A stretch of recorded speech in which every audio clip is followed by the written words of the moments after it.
Talvez você tenha feito constantemente estas perguntas. Onde posso encontrar refúgio num mundo cheio de conflitos? Ou, como e onde posso encontrar força para vencer nesse mundo que oferece tantas derrotas? Acompanhe agora com o pastor Edson Bruno mais um programa Encontro com a Palavra.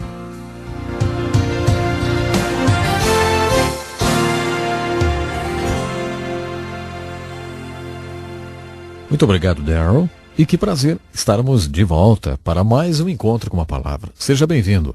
Em nosso último encontro fizemos a pergunta: por que estudar a história dos Hebreus? Para introduzir o estudo dos 12 livros históricos do Velho Testamento, posteriormente ao livro de Deuteronômio, essa pergunta sempre surge e talvez seja importante a respondermos, não é mesmo? Depois fiz uma apresentação relâmpago da história dos Hebreus contida nos 6 primeiros livros do Velho Testamento. Continuando nossa linha histórica do Velho Testamento, iniciaremos o estudo do livro de Juízes. Esse livro é um elo entre os livros de Josué e de Samuel. O livro abrange um período de 400 anos. Isso é muito tempo. Se considerarmos que nosso país tem 500 anos de história, concluiremos que a história dos Hebreus é muito antiga, não? Só entre os livros de Gênesis e Êxodo há um período de 400 anos. E só o livro de Juízes compreende um outro período de 400 anos de história. Durante os 400 anos nos quais os juízes reinaram, os filhos de Israel passaram por uma transição. Cometeram o pecado de apostasia 7 vezes. Isso significa que se afastaram daquela posição que tinham assumido com Deus. No final do livro de Deuteronômio, Moisés os exortou a voltarem a colocar Deus em primeiro lugar em suas vidas. Josué fez a mesma coisa no final do livro de Josué. O povo assumiu uma posição e declarou: colocaremos Deus em primeiro lugar em nossas vidas e o serviremos. Mas no livro de Juízes vemos que durante um período de 400 anos, eles se afastaram 7 vezes dessa posição. Cada vez que isso acontecia, Deus levantava um inimigo que os conquistava e escravizava. Depois de terem sido escravizados várias vezes por esses inimigos, eles tiveram um reavivamento espiritual. Quando eles clamavam a Deus por livramento, como o que tiveram quando saíram do Egito, Deus enviava um juiz que os libertava. Os juízes eram libertadores. Deus levantou um juiz que foi um verdadeiro salvador e libertador, como Moisés que tirou o povo do Egito. Esse juiz os conduziu por muito tempo depois que os libertou. Geralmente eles tinham paz enquanto aquele juiz vivia. Mas quando o juiz morria, eles voltavam ao mesmo ciclo da apostasia. Durante o período dos juízes, eles passaram por 3 guerras civis. E a terceira foi muito importante. Esses são alguns pontos históricos presentes no livro de Juízes. Depois do livro de Juízes, seguem-se os livros de Samuel. O fator liderança é muito importante nos tempos de Samuel. Deus queria ser o rei do povo. A vontade orientadora de Deus é que o sistema de governo do povo fosse teocrático. Ou seja, Deus reinasse sobre o povo.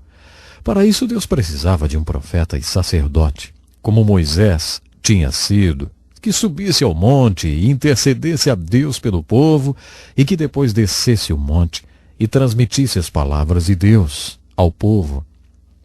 Deus precisava de um sacerdote que intercedesse pelo povo no monte e de um profeta que falasse com o povo no lugar de Deus. Isso era tudo que Deus precisava para reinar sobre o povo.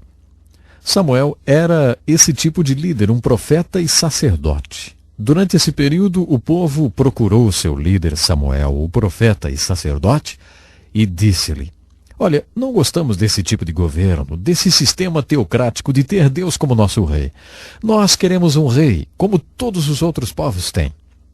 Samuel ficou muito decepcionado. Há muitas passagens na Bíblia que indicam que Deus nunca quis que seu povo tivesse reis. Mas, como vimos no livro de Números, quando eles quiseram carne, Deus lhes deu carne até que saísse pelos narizes, até que enjoassem. Por isso, quando eles disseram que queriam um rei, Deus disse a Samuel: Samuel, não leve isso para o lado pessoal. Eles não estão rejeitando você. eles estão rejeitando é a mim. Se eles querem um rei, então eles vão ter um rei. Há 6 livros no Velho Testamento que eram chamados de livros dos reis. 1º e 2º Samuel, 1º e 2º Reis e 1º e 2º Crônicas. Atualmente eles são conhecidos como literatura do reino porque contam a história dos reis. O primeiro rei chamava-se Saul. Esse definitivamente não obedeceu a Deus. Coube a Samuel a emocionante função de contratar esse primeiro rei. Não seria emocionante contratar um rei? Depois de contratar Saul como primeiro rei, empossá-lo e colocá-lo no trono de rei, Samuel descobriu que Saul não obedecia a Deus. Portanto, Samuel teve o prazer de despedir o primeiro rei de Israel. Samuel não teve dúvidas. Despediu-o. Samuel disse: a situação ficou insustentável. Deus não pode trabalhar através de você porque você não faz o que ele manda. Por isso Deus vai tirar o reino de você e vai dá-lo a um homem segundo o coração dele, que fará toda a vontade dele. Deus já encontrou esse homem. Quando o rei assumiu o poder, o profeta e sacerdote ainda estava em cena, mas um pouco mais por trás do pano. Se o rei não obedecesse a Deus, o profeta entrava em cena e o repreendia. Os reis tinham que aguentar os profetas porque a vontade orientadora de Deus era revelada através deles, dos profetas. Se o rei não obedecesse a Deus, o profeta e sacerdote se apresentava como porta-voz de Deus. O segundo rei de Israel foi Davi.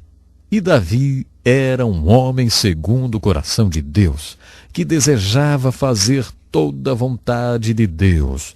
Por isso Deus trabalhou através de Davi. O profeta e sacerdote para Davi foi Natã. Quando Davi pecou, o corajoso profeta Natã entrou em cena. Apontou o dedo para Davi e disse: você é o homem. Você pecou. Natã passou um sermão em Davi. Davi também tinha o seu profeta e sacerdote, mas Davi foi um bom rei, porque no seu coração desejava cumprir toda a vontade de Deus. Davi foi sucedido por seu filho Salomão e, a princípio, parecia que seria um rei através de quem Deus poderia trabalhar. Ele fez uma linda oração e Deus respondeu segundo o seu pedido. Mas depois, conforme fomos advertidos em Deuteronômio, Salomão afastou-se de Deus e cometeu o pecado da apostasia. Deus não podia mais trabalhar através de Salomão. As consequências que vieram sobre o reino de Salomão são absolutamente incríveis. Podemos chamar essas consequências de o reino dividido e o cativeiro, que não aconteceram como resultado do pecado de Davi. Davi confessou seu pecado e arrependeu-se. Depois que Davi pecou, ele reinou por mais 24 anos. Ao todo, Davi reinou 40 anos. Deus não excluiu Davi do reino quando ele pecou, porque ele arrependeu-se e confessou seu pecado. Foi o pecado de Salomão que trouxe calamidade sobre o reino.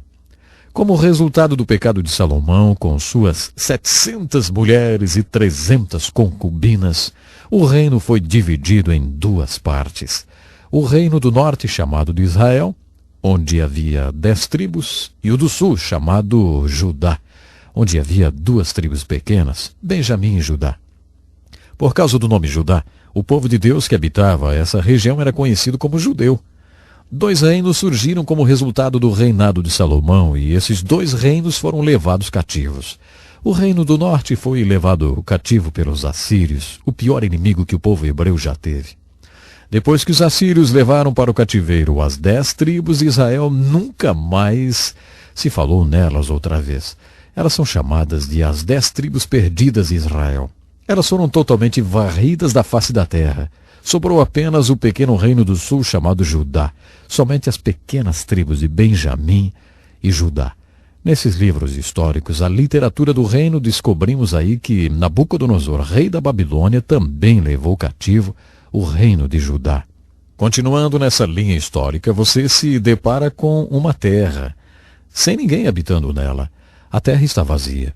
O reino do norte acabou. O reino do sul também acabou. Sobrou apenas uma terra vazia. É isso que você encontra na literatura do reino como resultado da apostasia do povo durante o reinado de Salomão. Depois que os babilônios levaram o Reino do Sul para o cativeiro, seguimos com a nossa linha histórica para o cativeiro da Babilônia. Nunca mais ouvimos falar do Reino do Norte outra vez. A linha histórica continua com o Reino do Sul. Esse reino ficou cativo na Babilônia durante 70 anos e depois desse período, o grande imperador persa conquistou a Babilônia.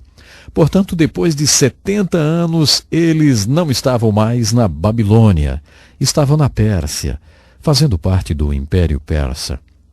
Quando Ciro o Grande conquistou a Babilônia, Deus o tocou para que lançasse um decreto dizendo que qualquer pessoa do povo hebreu que quisesse voltar para a sua terra, para reconstruir o templo e sua cidade, estava livre para fazê-lo. Esse foi um dos grandes milagres da história dos hebreus. O retorno do cativeiro babilônico. Segundo Esdras, Neemias e Ageu, houve vários retornos, não apenas um. Aqueles que quiseram partir da Pérsia e Média voltaram para Israel sob uma importante liderança. Esse foi o retorno do cativeiro babilônico, quando Neemias, Esdras e outros profetas contemporâneos deles tornaram-se grandes líderes. Muitas pessoas do povo não quis voltar. Tinham se tornado comerciantes e mercadores e por várias razões não voltaram. A maioria ficou na Pérsia e Média. Temos uma importante observação a fazer sobre esse período da história dos hebreus. Observamos um tipo especial de liderança. A vontade orientadora de Deus e sua preferência foram manifestadas através do profeta e sacerdote. Quando esse povo quis um rei, Deus disse: está bem, eu vou dar um rei a vocês. Mas isso não funcionou, porque a maioria dos reis não obedeceu a Deus. Entretanto, isso não quer dizer que Deus não tenha trabalhado durante esse período da história dos hebreus.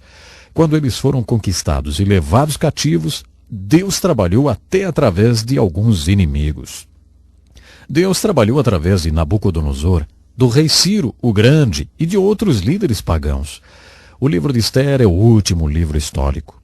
Ele escreveu o cenário histórico, a Pérsia e Média, como local onde Deus trabalhou de maneira poderosa. Deus trabalhou através do imperador pagão da Pérsia e Média e também através de uma mulher corajosa chamada Esther. Quando Deus fez essa obra, o povo estava vivendo na Pérsia e Média. Portanto, esses eram os judeus que tinham escolhido não voltar para Israel. Fizemos um breve resumo da história dos hebreus. A história dos hebreus, como dissemos, é uma matéria difícil. Estudamos 7 fatos dessa história que, na minha opinião, você precisa conhecer para compreender melhor os livros históricos e proféticos. Bom, o nosso tempo já acabou, mas eu estarei esperando você. No próximo programa, nós vamos continuar. Tem muita coisa especial. Até lá, então. Que lição importantíssima. Obrigado, pastor Edson Bruno. Prezado ouvinte, coloque em prática o que você ouviu aqui. Sem dúvida, sua vida será grandemente abençoada.